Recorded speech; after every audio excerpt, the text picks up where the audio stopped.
माननीय श्री राघव चड्ढा जी 10 मिनट। शुक्रिया madam. Tax to live, tax to die and tax everything in between. इस जीवन में दो ही चीजें निश्चित हैं। There are only two things that are certain, death यानी कि मृत्यु, और दूसरा है टैक्स। इस जहां से उस जहां तक जहां भी जाओगे, हर मोड़ पर हर जगह मुझे ही पाओगे, यानी कि टैक्स। मैडम, सपना था विश्व गुरु बनने का, बन गए हम टैक्स गुरु। और इतना टैक्स जो भारत की आबादी सरकार के खजाने में डालती है, उसके बदले सरकार जनता को देती क्या है, ये बहुत बड़ा सवाल है।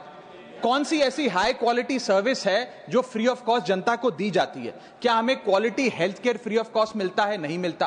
क्या हमें वर्ल्ड क्लास एजुकेशन मिलती है? नहीं मिलती। क्या हमें फ्री वर्ल्ड क्लास ट्रांसपोर्टेशन मिलता है? नहीं मिलता। क्या हाई क्वालिटी रोड्स मिलती हैं? अगर अच्छी हैं तो टोल टैक्स भरना पड़ता है। क्या 24 घंटे 7 दिन बिजली आती है? नहीं आती। तो इतना सारा जो टैक्स सरकार इकट्ठा करती है, उसका करती क्या है? इसीलिए मैं कहना चाहता हूं दैट वी इन इंडिया पे taxes like in developed countries to get services like in sub-Saharan countries.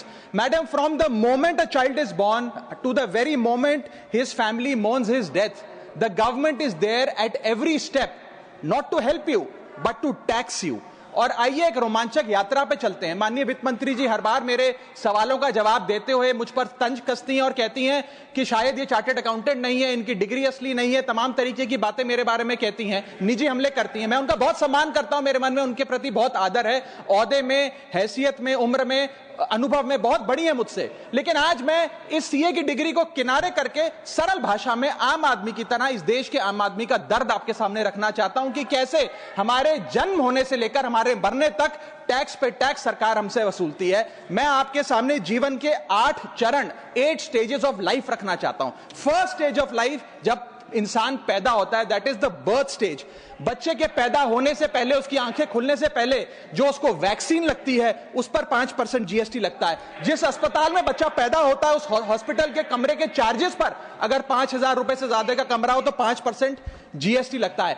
Baby care के आइटम्स पे 5% जीएसटी लगता है। और अगर उसके माता पिता बच्चे के पैदा होने पर मिठाई बांटे तो मिठाई पर 5% और चॉकलेट पर 18%, 28% जीएसटी लगता है। दूसरा चरण जीवन का इन्फेंसी और चाइल्डहुड यानी कि बचपन।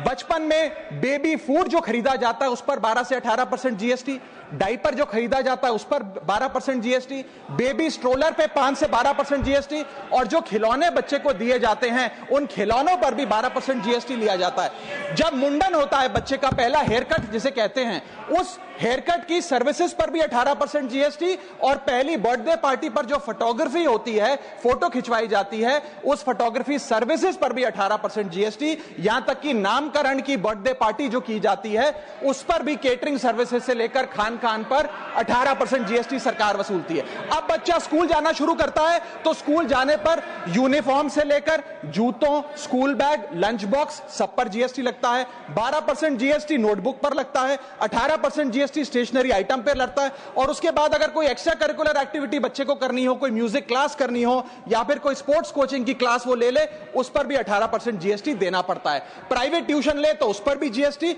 और पहली साइकिल जो बच्चा खरीदता है उस पर भी 12% जीएसटी देना पड़ता है। तीसरी अवस्था जीवन की, टीनेज ईयर्स, ये वो काल होता है जो सबसे मस्त मौला टाइम होता है जीवन का, बेहतरीन बेफिक्री का। इसमें बच्चा, यंग जवान लड़का लड़की अपना पहला स्मार्टफोन खरीदते हैं। उस स्मार्टफोन पर जीएसटी लगता है, अगर महंगा हो, विदेशी हो तो इंपोर्ट ड्यूटी भी लगती है। फिर वो अपना फोन रिचार्ज कराता है, उस पर जीएसटी लगते हैं। ब्रॉडबैंड इंटरनेट का कनेक्शन लेता है, उस पर जीएसटी लगता है। नेटफ्लिक्स, स्पॉटिफाई या वीडियो गेम की सब्सक्रिप्शन लेता है, उस पर भी जीएसटी देना पड़ता है। और अगर अपने दोस्तों के साथ पिक्चर देखने बाहर जाए तो पिक्चर की टिकट पर जीएसटी, एंटरटेनमेंट टैक्स और पॉपकॉर्न पर भी जीएसटी अब लगने लग गया है। तो तमाम तरीके के सॉल्टेड कैरेमल पॉपकॉर्न पर भी सरकार आपसे जीएसटी वसूलती है। इस बीच जब आप 18 साल के होते हैं और पहली बाइक या पहला स्कूटर खरीदते हैं, उस बाइक और स्कूटर पर आपसे जीएसटी लिया जाता है, व्हीकल इंश्योरेंस पर जीएसटी लिया जाता है, और उसके बाद रजिस्ट्रेशन टैक्स और रोड टैक्स के नाम पर भी पैसा लिया जाता है। जीवन की चौथी अवस्था, fourth stage of life, higher education की। इस हायर एजुकेशन की अवस्था में आप यदि प्राइवेट कॉलेज में पढ़ रहे हैं तो प्राइवेट कॉलेज की ट्यूशन फी पर जीएसटी लगता है। हॉस्टल में रह रहे हैं या पीजी का रेंट भर रहे हैं तो उस पर जीएसटी लगता है। स्टूडेंट लोन की प्रोसेसिंग फी पर जीएसटी लगता है, किताबों से लेकर लैपटॉप तक जीएसटी लगता है। और अगर माता पिता संपन्न हैं और बच्चे को विदेश भेजते हैं पढ़ने के लिए तो फॉरेन रेमिटेंस पर टैक्स कलेक्टेड एट सोर्स सरकार लागू करती है। अब आते हैं पांचवी अवस्था पे, जब वो अपना करियर शुरू करता है। ये वो एज है जिसे मैं golden age of direct taxes कहूंगा। अब ये डायरेक्ट टैक्स के जंजाल में आदमी फंस जाता है इस उम्र में, जब उसकी पहली नौकरी लगती है।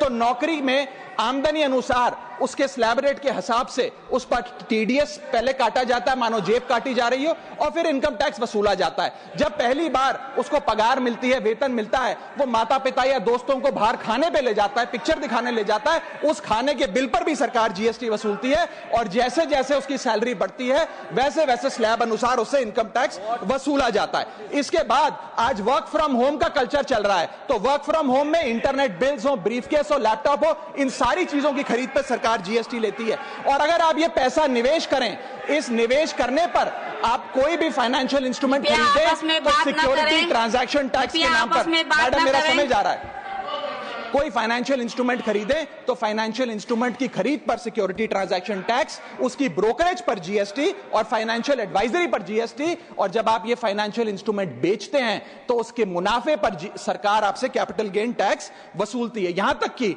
हेल्थ इंश्योरेंस और लाइफ इंश्योरेंस प्रीमियम्स पर भी सरकार आपसे जीएसटी लेती है। इसी सरकार के मंत्री माननीय गडकरी जी भी सरकार से यही गुजारिश कर रहे हैं कि इंश्योरेंस प्रीमियम पे कम से कम जीएसटी हटा दिया जाए। इसके बाद इंसान अपने जीवन की छठी अवस्था में आता है, यानी कि मिडिल एज। इसमें उसकी आमदनी भी पीक पर होती है और उसका टैक्सेशन भी पीक पर होता है, अप्रेजल होता है, प्रमोशन होता है, बोनस मिलता है और हाई टैक्स स्लैब के चलते वो अपनी कमाई का एक अधिकांश हिस्सा इनकम टैक्स में सरकार को जमा कराता है। इस दौर में इंसान गाड़ी खरीदता है, घर बनाता है। जब गाड़ी खरीदता है तो जीएसटी देता है, रोड टैक्स भरता है, व्हीकल इंश्योरेंस पर जीएसटी भरता है। और जब गाड़ी लेकर शोरूम से निकलता है तो पेट्रोल डीजल पर वैट, सेस और एक्साइज ड्यूटी के नाम पर पैसा भरता है। जब सड़क पर गाड़ी चलाता है तो टोल टैक्स भरता है। फिर वो अपना घर भी खरीदता है, जमीन खरीदता है। जब जमीन खरीदता है तो स्टैंप ड्यूटी फीस सरकार को देता है। जब कंस्ट्रक्शन मटेरियल खरीदता है घर बनाने के लिए तो कंस्ट्रक्शन मटेरियल पे, चाहे वो सीमेंट हो, मार्बल हो, स्टील हो, उस पर जीएसटी देता है। उसके बाद जब कंस्ट्रक्शन सर्विसेज लेता है किसी बिल्डर से, ठेकेदार से, कॉन्ट्रैक्टर से, तो उस कंस्ट्रक्शन सेवाओं पर भी जीएसटी सरकार आपसे वसूलती है। और जब घर बन जाए तो एनुअल प्रॉपर्टी टैक्स और हाउस टैक्स के नाम पे आपसे पैसा लिया जाता है। और जब आपको पैसे की आवश्यकता पड़े और आप ये घर बेच दें तो कैपिटल गेन्स पर भी सरकार आपसे उस मुनाफे पे टैक्स वसूलती है। और इस बीच शादी तो रह ही गई, फिर इंसान शादी करता है, इस बीच तो बैंक्वेट हॉल बुक करता है, उस बैंक्वेट हॉल की बुकिंग पे टैक्स भरता है। शामियाना, खाना, केटरिंग सर्विसेज लेता है, उस पर जीएसटी भरता है। ज्वेलरी खरीदता है, उस पर जीएसटी भरता है। कपड़ा, शेरवानी सिलवाता है, कुर्ता पजामा, सूट पैंट, उस पर जीएसटी भरता है। यहां तक कि वेडिंग इन्विटेशन से लेकर, ब्राइडल मेकअप से लेकर, हनीमून के ट्रैवल तक हर चीज पर सरकार आपसे जीएसटी वसूलती है। सातवीं अवस्था सरकार जीवन की वो है रिटायरमेंट। इस फेज में इंसान चाहता है आरामदायक जीवन जिया जाए, जो जीवन में कमाया उस कमाई के सहारे उसकी इंटरेस्ट पर, पेंशन पर जिया जाए। लेकिन इस अवस्था में भी सरकार पेंशन और इंटरेस्ट इनकम पे आपसे टैक्स लेती है।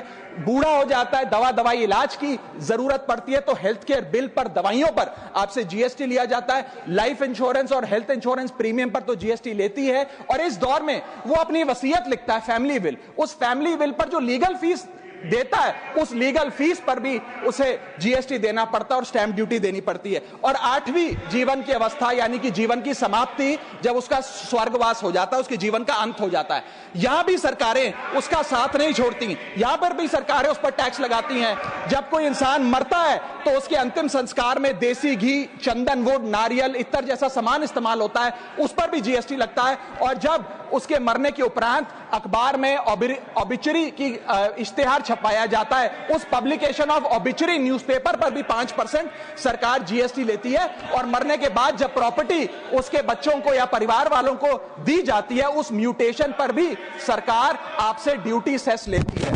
यह है life cycle of taxation model. लेकिन मैडम, सबसे जरूरी बात यह है कि इतना टैक्स देने के बाद सरकारें हमें देती क्या है। मैं जानता हूं कि टैक्स सरकार के लिए जरूरी है, इस सरकार के लिए नहीं, जितनी सरकारें इस देश में रही सबने टैक्स लगाकर जनता से पैसा लिया। टैक्सेस वास्तव में जरूरी हैं, लेकिन सवाल यह है कि क्या ये टैक्सेस हमारी इकोनॉमी को बढ़ा रहे हैं या हमारी इकोनॉमी को खा रहे हैं? क्या इससे हमारी जिंदगी बेहतर हो रही है या हमारी जिंदगी बदतर हो रही है? इतने टैक्स लगाने की वजह से आज हमारी आमदनी घट रही है, इस वजह से खपत गिर रही है, कंजम्पशन गिर रही है, डिमांड नहीं बढ़ रही है और प्रोडक्शन गिर रही है। इस वजह से पूरा इकोनॉमिक साइकिल जो हमारा इकोनॉमी का चक्का है वो धीमा हो गया है। मैडम, इस देश में, बस समाप्त कर रहा हूं, इस देश में मैं मेरी पार्टी के टाइम से आप ले लीजिएगा, मेरी पार्टी के टाइम से ले लीजिएगा। मैडम, इस देश में 80 करोड़ जनता 5 किलो फ्री राशन के सहारे जी रही है। आपको जान के अचंभा होगा, इस 80 करोड़ जनता से भी ये सारा जीएसटी लिया जाता है, दिन प्रतिदिन लिया जाता है, जो आज मैंने पढ़ के सुनाया। सिर्फ अमीर नहीं,